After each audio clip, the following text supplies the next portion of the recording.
UFC Fight Night Orlando, Thompson versus Holland takes place this weekend, and I'm going to go through the entire card, starting with the early prelims, ending with the main event, giving my prediction and breakdown for every single fight on the card, starting with the early prelim opener of Yazmin Juaregui versus Istela Nunes. I'm going to be going with Yazmin Juaregui because she had hype coming into the UFC, but she actually lived up to that hype once she got into the UFC as well. So I'm going against Istela Nunes. She also had hype coming into the UFC, but since she's got here, she lost to Sam Hughes. She lost again to Ariane Canellosi in her debut as well. Although she did look okay in that fight, it's just, you know, you can't really go against Yazmin Juaregui. We don't really see talent like this in the women's division. So whenever you do see talent like this, you have to assume they're going to somewhat make it towards the top of the division at least.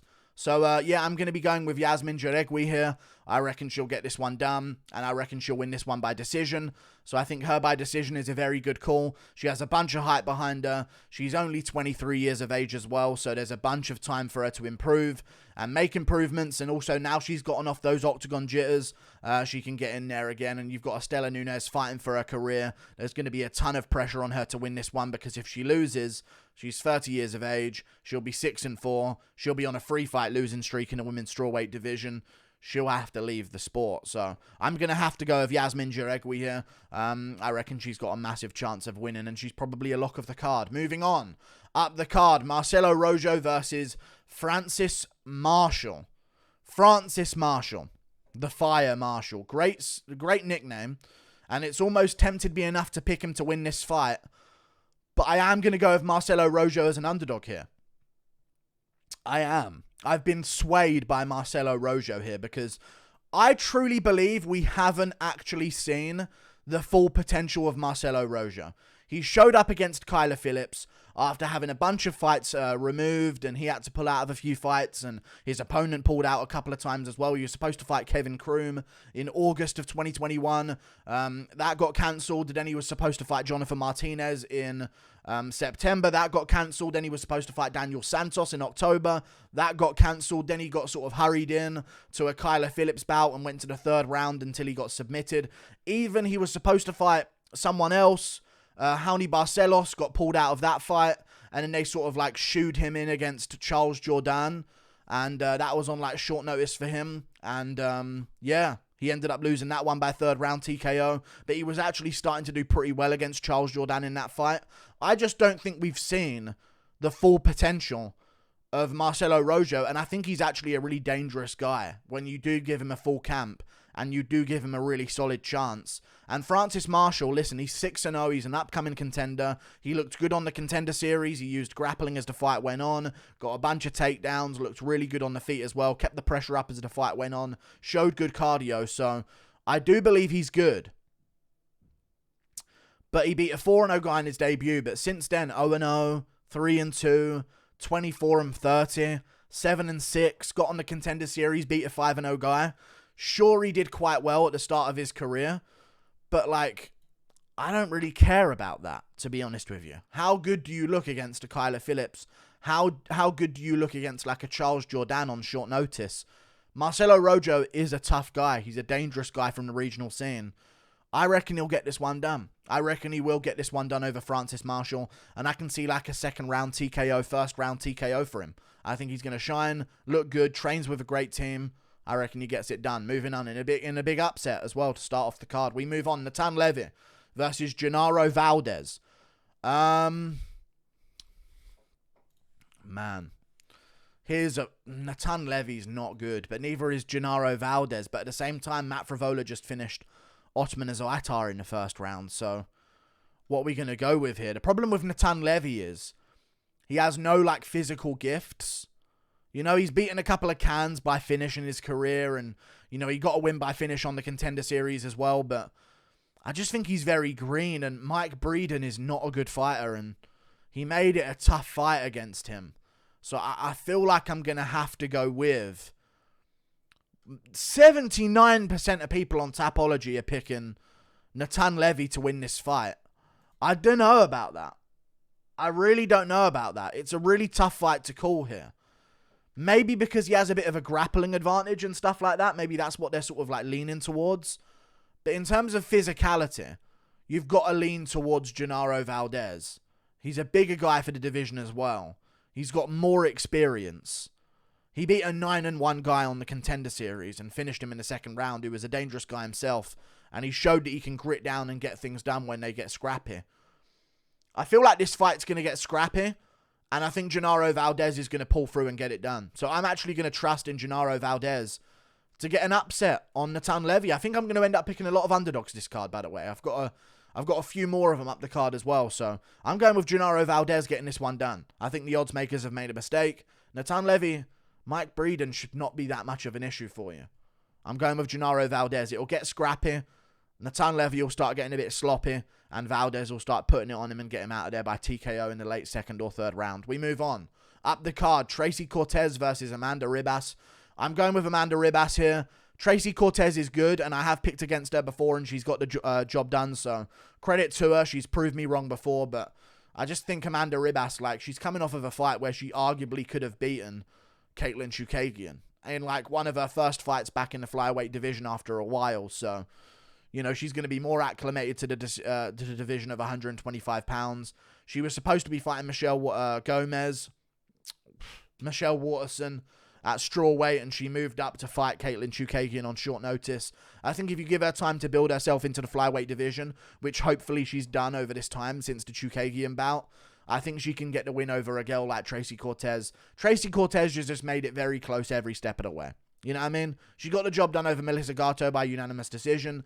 Decent performance there, but it was only the fight before that where she was going to a split decision against Justine Kish. And that just don't sit well with me. That don't sit well with me. Split decision to Justine Kish last year. Split decision to Katlyn Chookagian last year. I know what one I rate more. So I'm going to be going with Amanda Ribas. I think she's got very underrated takedown defense.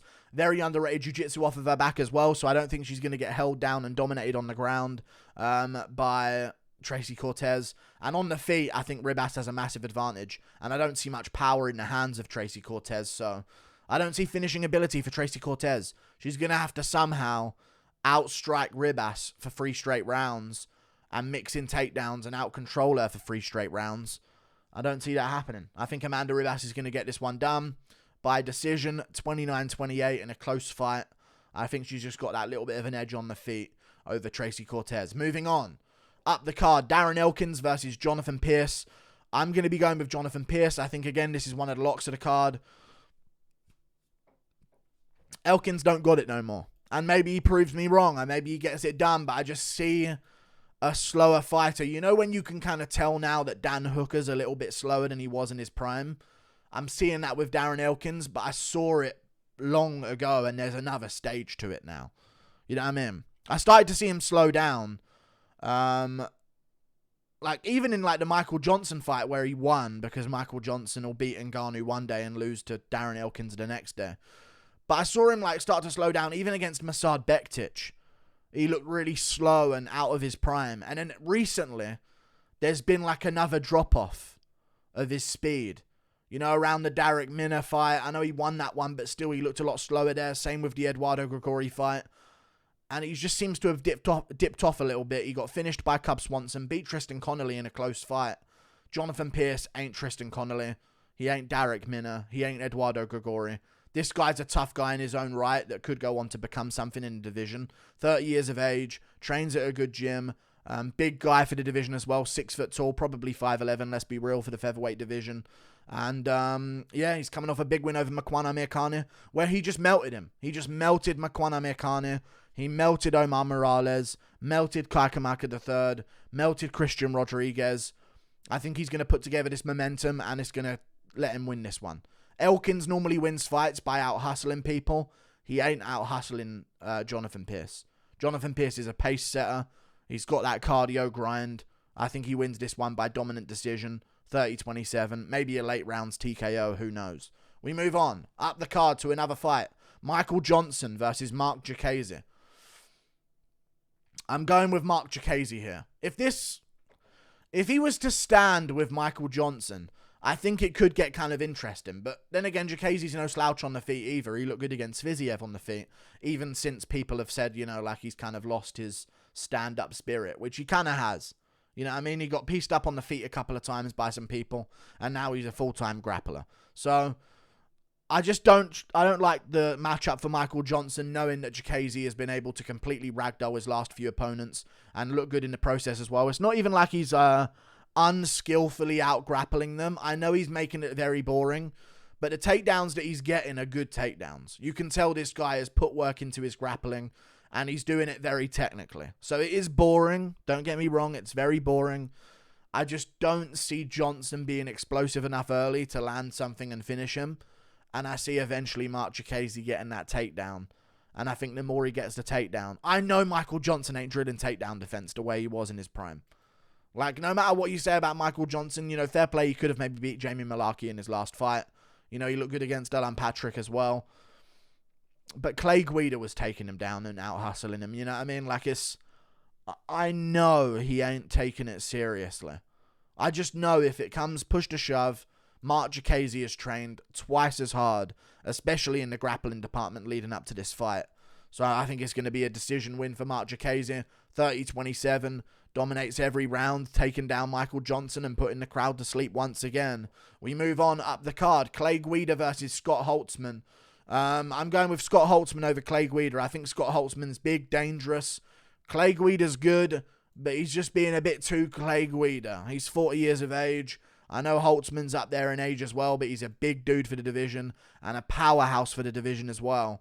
And he's got some power in his hands, so he looked great against Jim Miller.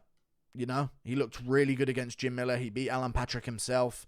Darrell Horcher He's beat some dangerous guys, and when you look at his losses, Nick Lentz won. Fair play, that's not a bad... I mean, Nick Lentz can make it close fights with people. He made a close fight with Arnold Allen as well. But he lost to Josh Emmett in a decision, Drew Dober. Other than that, he lost to Beneil Dariush and Mateusz Gamrot. I mean, what are we talking about here? I'm going to go with him over Clay Guida here. If Clay Guida joins the club of Gamrot Dariush recently, I'll take my beanie off. I won't take my beanie off for him, but I'll tip the beanie to him. You know what I'm saying? Milady. Because Clay Guida will have done something special there, but I just don't see it in Clay Guida. Plus, some of the losses that he's had recently haven't really aged too well. Mark Madsen kind of got exposed in his last fight as not really a good grappler. And then Claudio Puelles got exposed as just a nobody as well. So, it's tough. I'm going to go with Scott Holtzman getting this one done. Scott Holtzman gets this one done. Power advantage. Probably just hurts Clay Guida in a scramble at one point. Stuffs a takedown. Pushes Clay Guida to the ground and then lands some big elbows on top or something like that. So I'm going to trust in Scott Holtzman to win. We move on. And massive for the division as well. Big part of it. Moving on. Angela Hill versus Emily Ducote. I'm going with Angela Hill getting this one done. She's an underdog. Another underdog I'm picking here. Line them up. I'll pick all of them. Yeah, I'm going with Angela Hill as an underdog. I feel like Amanda Lemos is a really good fighter for the strawweight division. And the one girl that we've seen really take her shots and give them back. I know Andrade kind of just beat her to it and then submitted her, but the only one we've really seen just walk through what Amanda Lemos had to offer in terms of power on the feet and technical striking and power on the feet was Angela Hill, who arguably, again, could have won that fight against Amanda Lemos. So, I think she's going to be able to ignore the power of Emily Ducote. As much as Emily Ducote does have some pop in her shots, and she looked good in her last fight against Jessica Penne as well, I just don't think she's going to be able to sort of like get respect from Angela Hill. And I can see Angela Hill sort of putting a pressure on her as the fight goes on and winning this one by decision, like a split decision, 29-28. It goes her way, and it rightfully should go her way as well. She does more pressure and more volume and more strikes landed in the last 2 rounds. Is what I'm going to go with here. So Angela Hill gets it done. 29-28 decision. We move on. Niko Price versus Philip Rowe. I'm going with Philip Rowe. Niko Price, where have you been? And first of all, why is this the comeback fight for Niko Price? That annoys me. Philip Rowe, why are the UFC pushing this guy and giving him the Niko Price fight? I really don't get that. Philip Rowe is genuinely 32 years of age, 9-3. He's not going to be a world champion. He's not going to be anything in the sport, really. He's going to beat Niko Price. I think he's good enough. He's got momentum right now. He competes in grappling a lot, and it's something that he enjoys doing, so he's always out there competing in grappling multiple times a year. He had 4 grappling shows at tournaments. He lost all of them, but he's still showing up all the time against Gordon Ryan at one point in October as well. So, you know, it's not like he's losing to bums in the grappling world. I'm going to go with Philip Rowe. He looked good against Orion Koshke, finished him, made him look stupid. He beat Jason Witt, made him look silly as well. I just think Niko Price looked terrible in his last fight against Alex Oliveira. Terrible in his last fight against Alex Oliveira. He looked slow, timid. Maybe he was injured and that's why he's been out for a whole year and a bit now, but I just don't think he looked good. I don't think he looked good against Alex Oliveira, and I think it was like a big sign of a guy who's kind of had it. Like, you know, he's had his moment. He's over the hill a little bit. Lost his touch. 33 years of age. The amount of wars that he's had. He's an awkward style to fight, but I'm going to trust that Philip Rowe can keep it technical and just be a little bit more fundamentally sound than Niko Price in some exchanges on the feet and get this one done by TKO at some point. I would have much rather have seen Niko Price versus Robbie Lawler. Like, Niko Price, why is Barberena getting all the opportunities? You know what I mean? It doesn't make no sense. Niko Price, Nick Diaz. Like, there's fun matchups to make with Niko Price's name. And they ain't doing it. And it's annoying me. You know what I mean? Niko Price, Li Jing Liang. We could have even done like a Niko Price versus one of our up-and-comers. Ian Gary. You know what I mean? It is someone I'd like to see fight Niko Price.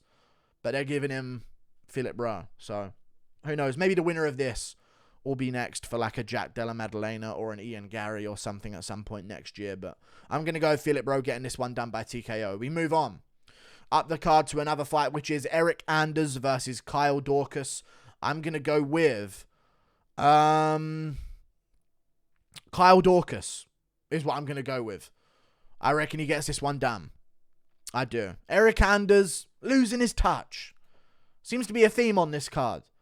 You know what I mean? He didn't look good against Park Yun-yong. I know the commentary was acting like he was really doing something out there, but I just didn't like what I saw. And Darren Stewart's losing to regional schmucks at Cage Warriors. Absolute bums at Cage Warriors that he's being fed free wins, basically. They're saying, hey, Darren Stewart, here's a free win, and he's losing the fights. And he made it look tough against Darren Stewart in their second rerun of the fight. By decision, I'm not seeing the same Anders. Not seeing the same Anders. Got ran through by Andre Petrosky in a grappling tournament, Fury Pro Grappling, in August of this year, not too long ago. And, yeah, Yun-yong Park, it wasn't a split decision. It was a really clear decision for Yun-yong Park. The commentary was trying their best to give it to Eric Anders. So, it's tough, man. I just see Dorcas just having more potential to grow, more potential to be better. Roman Dolidze just finished Phil Hawes in brutal fashion, so I'm not going to hold him losing to Roman Dolidze against him, really. He looked good against Jamie Pickett, got the job done there. Whereas I think Eric Anders will make a really tough fight out of Jamie Pickett, you know what I mean? I can really see him like having a really tough matchup against Jamie Pickett and just not looking good. So, yeah. I'm going to go with Dorcas. 29-28. Gets the better of some moments in the grappling. Maybe has some submission attempts that are close and uses them to get top control. I reckon Dorcas has got this one done. Decision win 29-28 over Eric Anders. We move on up the card. Jack Hermansson versus Roman Dolidze. I'm going Jack Hermansson. Here. Roman Dolidze is good. But I don't see him really causing Jack Hermansson problem in the jiu-jitsu department. He does have pretty underrated jiu-jitsu, and I'm actually hoping for him to win because we need some fresh blood at the top of the middleweight division right now. But I don't see him giving many problems in the grappling department to Jack Hermansson. He can give problems to Phil Hawes if it ends up on the ground and he has a perfect ability to go and take the leg. But he doesn't give problems to Laureano Strapoli. He doesn't give problems to Trevin Giles on the ground. Even the John Allen fight in 2020. I know he's improving rapidly and we're seeing him sort of come into his own. But how ready really is he for this fight? I can see it being a bit of a bad weight cut. I can see us talking about how bad he looked on the scale or the fact that he maybe missed weight and he looked dried out at the weigh-ins and he was shaking on his way, putting the towel up, missed by a pound. Like, I don't know how he's really going to look. I think he's just pounced on the opportunity because he knows he has a chance to skyrocket up the rankings with a win. But Jack Hermansson's been preparing for this for a very long time. He had a tough opponent in front of him with Derek Brunson, so you know he's been working his grappling. I reckon he's going to work his grappling here against Roman Dolidze, and if he doesn't, maybe in another world I would have said that he loses, but split decision to Sean Strickland. He's got great leg kicks. And then we're talking about his win over Chris Curtis, where he looked really good on the feet. Really, really good on the feet in that fight, and that wasn't too long ago. July, he's coming off a win. He's got momentum. He's going to be confident. There is a curse with Jack Hermansson where he does lose when people feeling on short notice. It happened with him against Marvin Vettori, but I think he's got this one. I do. You know what I mean? One guy's twisting up the leg of Phil Hawes. One guy's twisting up the leg of Kelvin Gastelum. You know what I mean? It's just different gravy. Phil Hawes wins a decision over Laureano Strapoli. You know, Jack Hermansson does it over Jacare Souza. You know, even his first round finish over Gerald Mearshot's underrated. Jack Hermansson's first round finish there. Beat Edmund Shabazian, beat Chris Curtis. These are tough guys. Curtis beat Phil Hawes in different fashion, but still happened, and he took that fight against Phil Hawes on short notice himself. So I'm going to go with Jack Hermansson winning this one. He looks great on the feet against Chris Curtis, just piecing him up at range with those kicks. I can see him giving Dolidze some problems and winning this fight by decision 29-28. Maybe there's going to be a bit of trouble for him in the first round, but I think maybe Dolidze will go for it, look for a finish. Hermansson will grapple with him, make him work to stuff the takedown, and then maybe we'll see Hermansson take over as the fight goes on. So I'll go Hermansson last 2 rounds, decision win. We move on up the card. Tai Tuivasa versus Sergey Pavlovich. I'm going Sergey Pavlovich, and it hurts. It hurts. I love Tai Tuivasa, man. I really love Tai Tuivasa. He is one of my favourite fighters. I want him to be the heavyweight champion. Because it would just... Imagine the scenes of the UFC if Tai Tuivasa were to, like, flatline Ngannou in a war. And then, like, beat John Jones. And just fucking truffle shuffle his way to a legacy of GOAT status in the heavyweight division. Like, I can't believe some of the performances that he has. But when I say that, I'm talking one moment against Cyril Gane where he dropped him. Other than that, he was just getting scored in that fight. Like, I love Tai Tuivasa, and it did shock me in the moment when he had that moment against Cyril Gane. But 110-29 on the numbers for Cyril Gane against Tai Tuivasa. Round 2 and 3 were a war. Were they a war? 53-8 in round 3 for Cyril Gane over Tai Tuivasa. 41-15 even in round 2, the round where he got dropped and Tuivasa landed a couple of follow-up shots.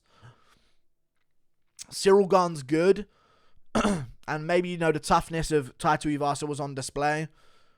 But Gane ain't got power in his hands. That's one thing he doesn't have is punch power. Like, of course he has some, but not to the point where you've got to watch out in the first if he sleeps you. Sergey Pavlovich has that power. And when I just said, you know, looking at the performance of Tai Tuivasa, I also think to myself, well, he had a great performance against Derek Lewis. And then I think to myself, he took Derek Lewis to the second round. And it was tough. It was really tough.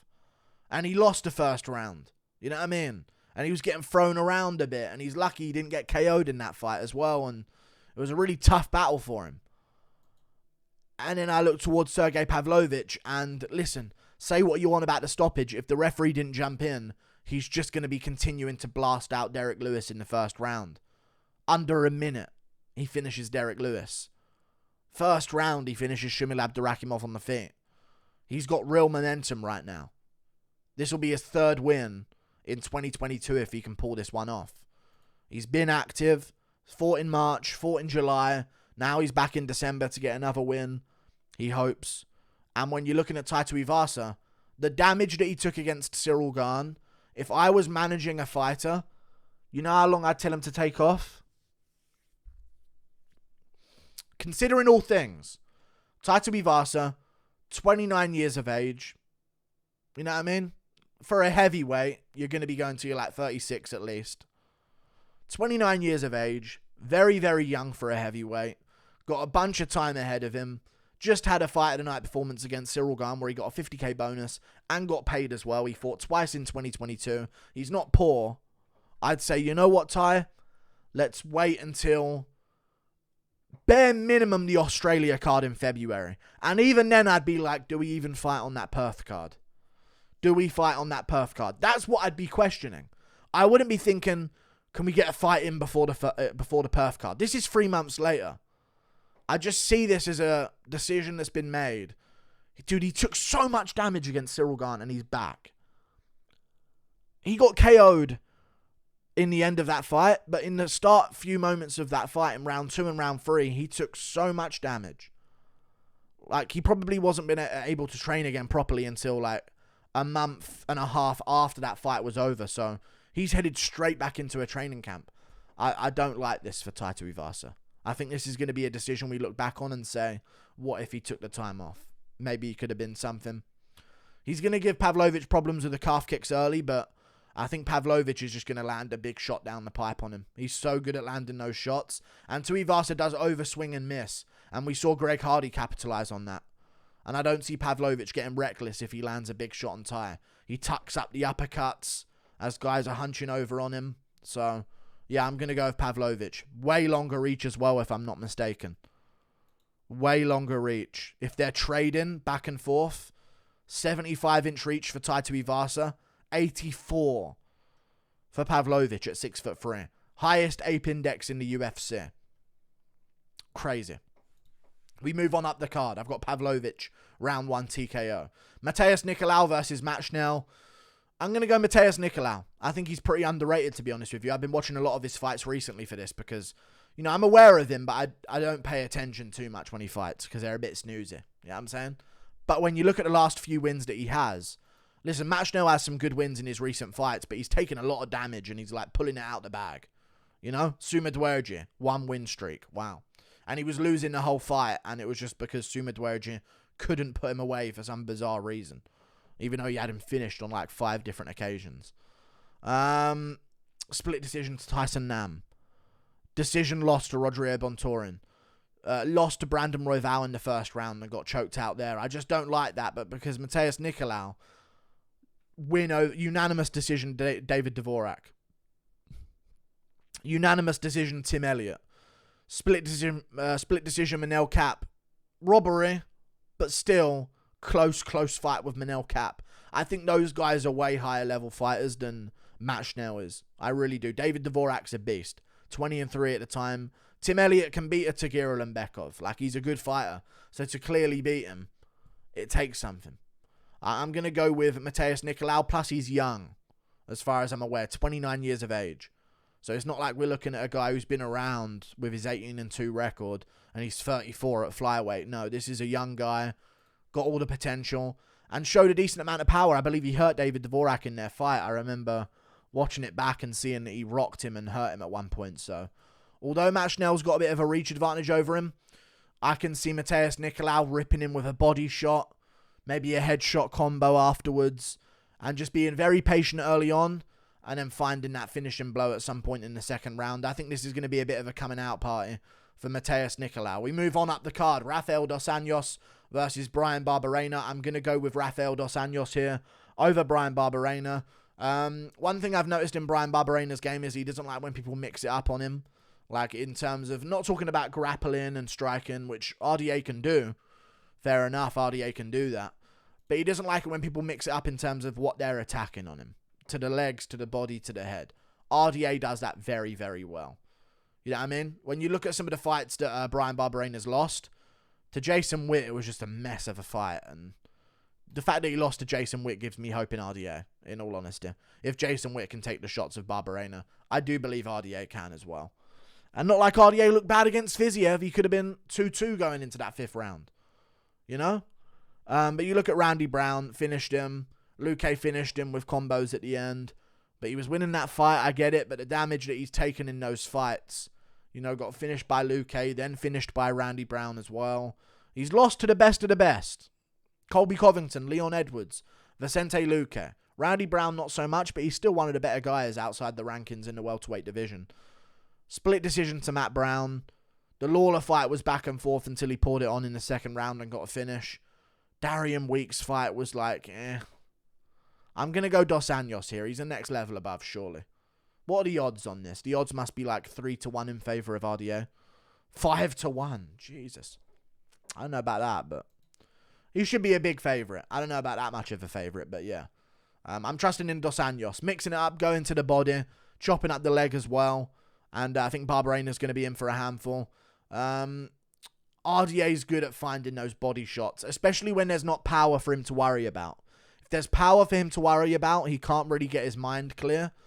But even against Covington, he was ripping the body quite a bit and maybe even hurt Covington to the body at one point in their fight. I was rewatching that as well.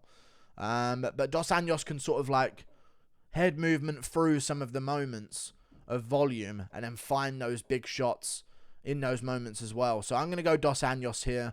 Decision win 30-27 over Bryan Barberena. Just sort of like getting a big shot counters to get respect and then starting to do his own work after Barberena tries to pressure him. We move on. So the main event, Stephen Thompson versus Kevin Holland. I'm going with Kevin Holland. And I'll tell you this as well. If Wonderboy starts getting in danger on the feet, which could happen, it's Kevin Holland. He's goofy. He's got long arms. He can catch you in unexpected areas as well. What does Wonderboy do if he starts having trouble? This is the problem with Wonderboy. What does he do if he starts feeling some trouble on the feet? He can't do anything. He has no option to do anything. What if Kevin Holland starts having some trouble on the feet? He can start blasting a double leg takedown at some point. He can start Imanari rolling for a leg and trying to end up on top on the ground. He will mix up the grappling if he needs to. And he has done before. You know what I mean? He took down Derek Brunson in the 5th round of their fight. If this gets scrappy into those later rounds, I can see him going for a takedown there as well. Even against Jacare Souza, he was dangerous on the ground. But against Charlie Ontiveros was doing some like Wonderboy type stuff to him. And he was like, not really comfortable with this. Picked him up, slammed him on the ground, broke his neck. So I'm worried for Wonderboy's options here. Not to mention that Kevin Holland just had a full training camp against Khamzat Chimaev. No, he didn't. Fuck, never mind. He just prepared for Khamzat Chimaev on short notice. Never mind. Take that out. I was going to say he was preparing his grappling, so now he's going to carry it over for this camp. But either way, grappling was on his mind in that Chimaev fight. And if there's one thing you're going to go to him, I can spin it and make it reasonable. If there's one thing you're going to go back to the gym and improve on after that Chimaev fight, it's your grappling, right? So that's what I think he's going to do against Wonderboy. Mixing the grappling a little bit. And even on the feet, I just think he can be a bit too goofy. And I don't think he gets finished by Wonderboy. And the thing is with Wonderboy, he's too nice for his own good. So I can see him outstriking Kevin Holland. But you know what else I can see happening? Him outstriking Kevin Holland. Holland saying something to him every time he lands a combo on him. And Wonderboy doing a little handshake and getting a little bit too comfortable. Can see him bolting him, trying to land something. Holland gives him a bit of mouth. Wonderboy goes, yeah, sure, bro. Sure, bro. You're the man, Kev. And then Kevin catches him with something unexpected once Wonderboy lowers his guard a little bit and gets caught and then finished by a dash choke or something like that. That's what I've got. Kevin Holland dash choke round 3 after rocking a too comfortable Wonderboy, getting caught up in the charade of Holland's game. You know what I mean? Like and subscribe. Thank you for watching. Toodle pip. I'll see you later. Goodbye.